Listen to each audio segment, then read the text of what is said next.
So, eto mga sangkay, meron pong bad news ngayon kay Jinggoy Estrada.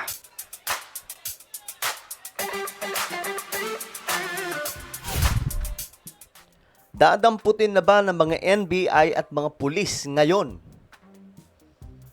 Si Senator Jinggoy, nako, mayroon pong update tayo dyan mga sangkay, mainit-init.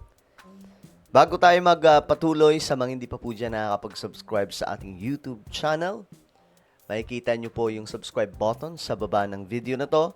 I-click nyo lamang po yung subscribe, i-click ang bell, at i-click nyo po yung all. Sa mga nanonood po sa Facebook, i-follow nyo po yung ating Facebook page. Okay guys, so ito nga po yung lumabas ngayon na update tungkol kay Jinggoy Estrada. Ayon po kasi sa balita,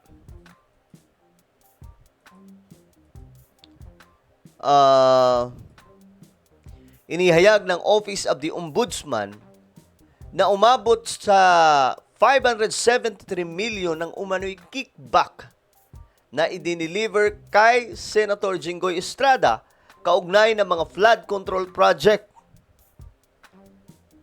Sa pakikipagsabuatan umano sa ilang opisyal ng DPWH. Grabe. Ngayon mga sangkay, eto. Ito yung mainit na balita.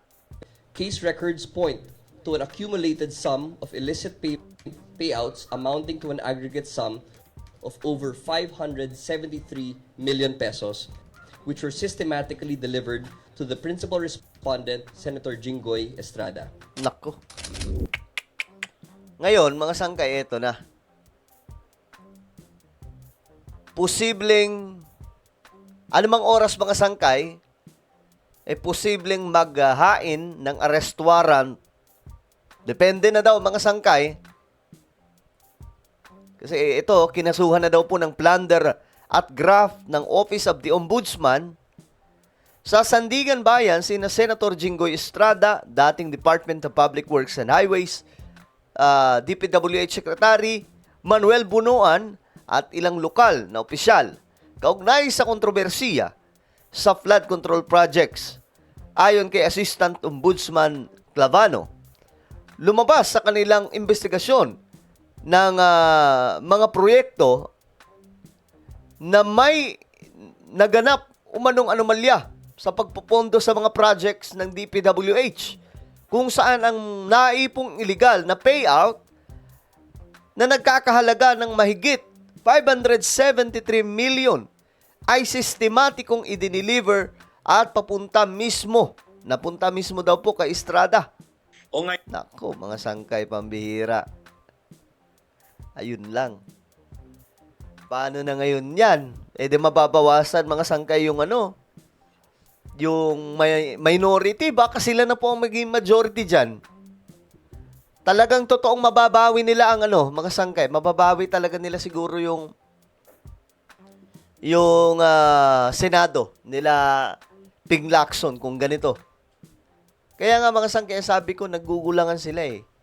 Yung majority gustong gulangan, yung minority na kahit online lang, pwede silang bumoto. Just in case na magkaroon po ng trial na kay VP Sara. Pero yung minority, nanggugulang din. Dine-delay, gusto po, tila baga parang gusto pong i-delay yung usapin o debate siguro tungkol po doon sa online na pwedeng bumoto sila or mag-attend via online. Mga sangka ito, mga senador na posibleng makulong. Kasi nga po, mukhang hinihintay nila mga sangkay na maglabas ng arrest warrant. But, ito lang yung tanong ko dyan. Bakit puro senador lang? Ang dami-daming ako walang problema dyan yung kay Jinggoy kung talaga siya. Sagutin niya yan, anak ng toko Mamaya, totoo talaga yung paratang sa'yo. Mas maganda yung sagutin mo sa tamang forum o tamang lugar. Pero yun na nga po mga sangkay, ang nakapagtataka. Bakit puro senador? Di ba ang dami pong nilabas ng ICI na involved na mga pangalan mula po sa House of Representatives. Tapos ngayon, ewan ko ano nang nangyari doon. Wala pa rin eh. Inuna po yung Senado. Sana meron. Doon tuloy. Alam nyo, mga sangkaya, ganito lang yan. Kapag ka politika ang dahilan kung bakit may mga ganyan, lalo pong ikasisira yan sa imahe, masisira yung imahe nila sa taong bayan. Makikita yan, mga sangkay, sa mga survey, bagsak, kundi kaya mga sangkay. Alam nyo, si PBBM, yung frustration ni PBBM na mapakulong lahat ng mga korap matindi. Kita nyo mga sangkay, kahit nga po yung pinsan niya parang nilaglag na po ng Pangulo Kasi gusto nga ni Pangulong Marcos na mapanagot lahat ng mga korap na ito. Dapat hindi piliin. Diba? Dapat lahat po ng mga sangkot dito, idamay na. Pero may mga nagsasabi, sangkot daw si PBBM, pero hindi pa ako naniniwala dyan. Kasi, paano masasangkot si Pangulong Marcos kung lagpas-lagpas na po yung kanilang kayamanan? Parang barya nga lang po yung pera ng Pilipinas. Mga sangkay, kung tutuusin, nakita nyo yung salin niya kung gaano kalaki. Diba? Dahil po yun sa Marcos wealth So, I don't think na involved dito si PBBM. At ang ombudsman, ang sinasabi po talaga ng pinaka-mastermind di umano ay ang dating speaker. Ngayon, mga sangkay, eto. NBI sa posibleng pag-aresto kay Senator Jinggoy, eto na. Sir, ano magiging part natin doon, sir? Meron ba? Kay Senator Jinggoy, just in case lumabas na, sir, yung warrant. May magiging papel, sir, yung Kung lalabas Hintayin na po. natin yung warrant. Pag lumabas yung warrant, we'll proceed from there. Apo. Thank you, sir. Tama yung sagot niya hintayin muna yung warrant. Parang ang gusto mangyari ng media, sir, hulihin nyo na, parang ganun. Hintayin na lang natin yung warrant, mga sangkay, sabi ni Matibag. Ngayon, eto, nagsalita na po si Jinggoy. Sabi dito, if this is the price that I have to pay for standing by my principles, then so be it. Ito ang muling iginiit ni Senator Jinggoy Estrada kasunod ng paghahain ng Office of the Ombudsman ng graft at plunder charges laban sa kanya sa Sandigan Bayan. Giit ng senador, naghahanda na ang kanyang kampo upang maipakita ang mga umano'y irregularidad sa naging proseso. Ipinunto ni Estrada ang isang Senate Legislative Budget Research and Monitoring Office letter na nagsasaad na walang anumang record na nagkaroon siya ng insertion sa 2025 national budget.